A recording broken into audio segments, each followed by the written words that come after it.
heritage will help you write it. Why? Because the people drafting the foreign policy for Heritage Foundation are all pro-Israel Jews. Isn't that a conflict of interest? That Heritage Foundation, a wide-ranging think tank, its foreign policy division is apparently controlled by pro-Israel loyalists?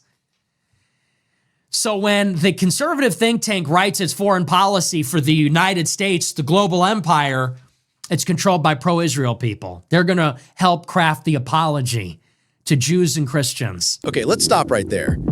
Isn't that a conflict of interest? Yeah, you think? I mean, this is the Heritage Foundation. Their entire brand is supposedly about crafting policy for the good of the United States. But the claim here is that the foreign policy wing of the most powerful conservative think tank in the country is run by people whose primary loyalty is, allegedly, to Israel. It's a perfect example of the swamp. It's the uniparty in action. You have this permanent foreign policy establishment, this blob that exists outside of elections, outside of what the American people actually vote for. And their one and only goal is to ensure that no matter who is in office, the foreign policy of the United States serves their interests, not ours. They're not strategists. They're ideological enforcers. And right now, it seems their enforcers are getting very, very nervous. They're nervous that the base is starting to ask questions. That's number 2. So 1, delete your video. 2, apologize. 3, condemnation of any content that Tucker Carlson has ever hosted or statements he has made without calling for his cancellation, but an acknowledgement that you and Tucker have disagreements and you disagree with and condemn his anti-Semitic content, then we will consider the matter closed. So we don't want you to cancel him. We just want you to condemn him and all of his anti-Semitic content and all the things you disagree with him on. Delete your video, apologize, condemn your friend. Number 4, it is clear there is an internal battle within the conservative movement over who is to be included. The division between no enemies to our right versus a moral conservatism demands our attention. Delete your video, apologize, condemn your friend. I mean, listen to that. That is struggle session language. That's something you'd hear in a Maoist re-education camp, not a conservative think tank. We don't want you to cancel him. We just want you to publicly humiliate yourself and throw your ally under the bus to prove your loyalty to us. It's so fundamentally un-American. The whole idea of the America First movement is a rejection of these gatekeepers who tell us what to think and who we're allowed to associate with. But this demand is the establishment trying to reassert its dominance. They're saying, you will bend the knee. You will condemn who we tell you to condemn, or we will destroy you. They're not even hiding it anymore. This isn't a debate. It's a raw power play. This is the new dialectic they're creating. A conference that provides some guidance to the movement on how best to keep unity without needing to include the worst among us. So 4, they want to put on a workshop of who's a Jew-hating anti-Semite and who's a moral conservative. They want Heritage to put on a conference to tell everybody, how do you know you're dealing with a groiper that must be banished forever? And how do you sniff out groipers? They're like the Gestapo. They want a conference instructing conservatives, this is how you can tell you're dealing with a groiper. How to keep unity without including the worst among us.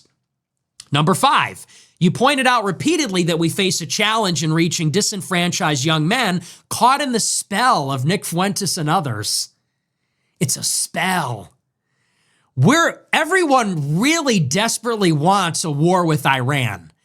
I just cast a spell on you to convince you everybody loves genocide, killing children, war in the Middle East. A conference on how to sniff out groipers.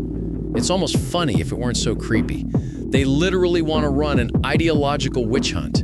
They want to hold seminars to teach conservatives how to be better thought police. And then you hear that line, disenfranchised young men caught in the spell. A spell. You see how they talk about their own base?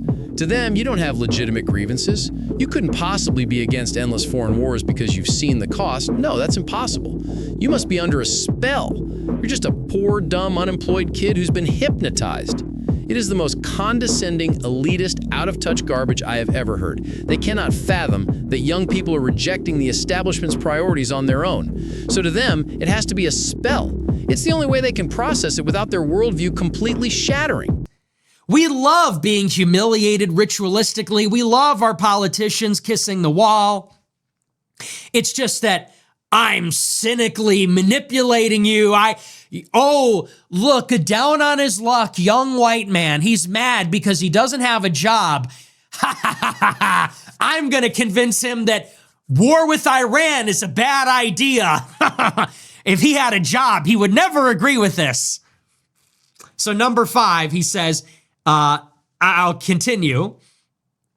You pointed out repeatedly, we face a challenge in reaching disenfranchised young men caught in the spell of Nick Fuentes. To address this issue specifically, we recommend hiring a visiting fellow, one who shares mainstream views on Israel, Jews, and Christian Zionism, who could identify strategies and tools to win Gen Z and beyond. So demand number 5, they want to hire a Generation Z whisperer. How do we get Generation Z to fall in love with Israel again? Let's get Brylan Hollyhand. Number 6, and this is the best one. The task force members would like to host Shabbat dinners with the interns and junior staff of Heritage in partnership with Heritage to host conversations on Judaism and the Judeo-Christian tradition. They wanna... So their 6th and final demand. They want to host for those that don't know, Shabbat, that's the Sabbath. That's the Jewish Sabbath where they meet for dinner on Saturday night. All the Jews meet for dinner on Saturday night to observe the Sabbath. So they're saying the National Task Force to Combat Antisemitism will host a Shabbat dinner, and they're inviting all of the young staff members at Heritage to attend to lecture them about Judaism and Judeo-Christianity. A Generation Z whisperer and now Shabbat dinners? I mean, it's like something out of a corporate HR manual. Welcome, Heritage interns. We see you've been having some problematic thoughts. Before you get back to your spreadsheets, we're having a mandatory fun event where we're going to indoctrinate you and make sure you have the correct opinions about a foreign country. The clip says it right there. They want to sniff out the dissenters. They want to find the kids who are thinking for themselves and either bring them back in line or purge them. This is what Conservative Inc. has become. It's not a movement of ideas. It's a corporation with an HR problem. Its employees, the base, are questioning company policy. And this is their plan to fix it. Not by changing the policy, but by running everyone through loyalty tests. It's unbelievable. Welcome to Shabbat. We'd like to talk to you about Judaism. We'd like to talk to you about Israel. So they can literally sniff out groipers. That's the point of it. They're bringing all the junior staff members there simultaneously to indoctrinate them, but also to vet them. Literally, we want to create a Jewish Sanhedrin and invite all the staff members there just to check them out. And that's their final demand. The letter closes. It says, we appreciate your attention to this matter. If we are not able to come to an agreement soon, the relationship between Heritage and the task force will be irrevocably harmed. So in other words, if you don't agree to all these things, we're cutting you out and then you're done. Heritage will lose all its donors. Its board members will resign. There will be a mutiny. Kevin Roberts will be fired and someone else will replace him, and they will agree to all these demands. Delete the video, apologize, condemn Tucker, host a conference on why groipers suck, hire a Generation Z ambassador to identify strategies to make Zoomers love Israel, And then they want to host a Shabbat dinner to vet all the young staff members and make sure they love Jews in Israel. Those are their demands. Now, understand the broader context here. What else is going on? Class, what else has been going on in the past couple of months? Gavin Wax, Jewish Zionist from the Zionist Organization of America, was working at the State Department. He still is. He sent those screenshots from a group chat to Politico of a dozen young Republicans making Jewish jokes, Holocaust jokes, racist jokes. He got them all fired. He got them all doxxed, canceled. They all lost their jobs. They're all unemployable. And what was the idea behind that? One, it raised the red flag and it said, we got a problem. All of the young Republicans, college Republicans, all the interns and staff members are all groipers. They make groiper jokes. They have groiper opinions. They're very edgy. They're very far right. We've got a problem. We need to reinforce cancel culture. What happened a week later? Paul Ingrassia. Paul Ingrassia is friends with Andrew Tate. He defended me in the past. He was nominated to be in the office of the Inspector General, a very important watchdog position in the Trump government. Right before his confirmation hearing, his group chat was leaked too. They made up some fake sex scandal about him. It's not even a sex scandal. It's just like they said he slept in the same room as a woman. Is it a crime to be straight in the GOP? I guess it is. And then they leaked his group chat where he made some racist jokes. And they canceled his confirmation hearing. He went back to his previous position. It's the same story. Then after the Tucker interview breaks, you've got a friend of J.D. Vance telling the New York Times that 30 to 40% of White House personnel and congressional staff are groipers. Now this. So, what are we actually looking at here? He lays it all out. Delete the video, apologize, condemn your friends, host a re-education conference, hire a consultant to brainwash the youth, and submit your junior staff to an ideological loyalty screening.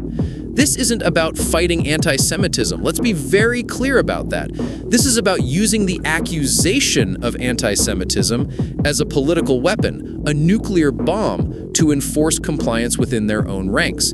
It is the ultimate tool for gatekeeping. If you step out of line, if you question the narrative, if you dare to suggest that maybe, just maybe, America should have a foreign policy that is based on American interests, you will be branded. You will be cast out. What you're seeing is the death grip of the establishment, of conservative Inc., trying to maintain control over a movement that has already left them behind. They are terrified. They see their own base, their own youth slipping through their fingers, and their only response is to build the walls higher, to make the purity tests more extreme, and to punish anyone who dares to think for themselves. This isn't about fighting anti-Semitism. Let's be very clear about that. This is about using the accusation of anti-Semitism as a political weapon, a nuclear bomb, to enforce compliance within their own ranks. It is the ultimate tool for gatekeeping. If you step out of line, if you question the narrative, if you dare to suggest that maybe, just maybe, America should have a foreign policy that is based on American interests, you will be branded. You will be cast out. What you're seeing is the death grip of the establishment of conservative Inc., trying to maintain control over a movement that has already left them behind. They are terrified. They see their own base, their own youth, slipping through their fingers, and their only response is to build the walls higher, to make the purity tests more extreme, and to punish anyone who dares to think for themselves. This isn't a fight about Israel. It's a fight for the soul of the American right. It's a battle between the people who believe in America first and the entrenched establishment that serves a different set of interests entirely. The question you have to ask yourself is, who are they really serving? So I'm going to leave you with that for today. If you're new to the channel, subscribe for more, and I'll see you in the next one.